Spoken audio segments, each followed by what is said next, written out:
What is modelled writing? Well, exactly what it says, really, isn't it?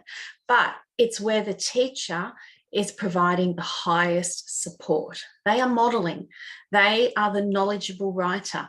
They are modelling what a writer does in the writing process.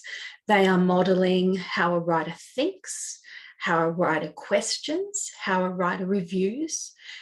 All of those things they are making explicit and visible to their students.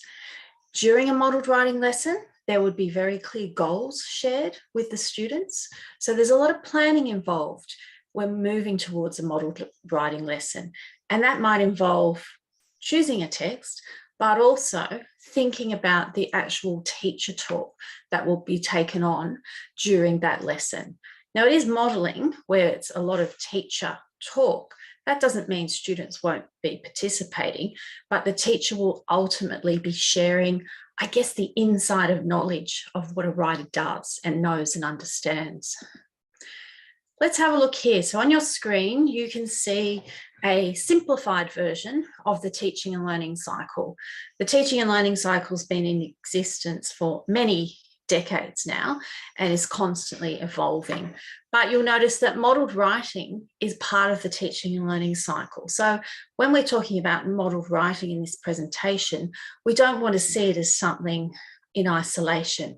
It's part of this broader cycle, which is actually a way to support or scaffold students and is very, very helpful for teachers when planning units of work or sequences of lessons.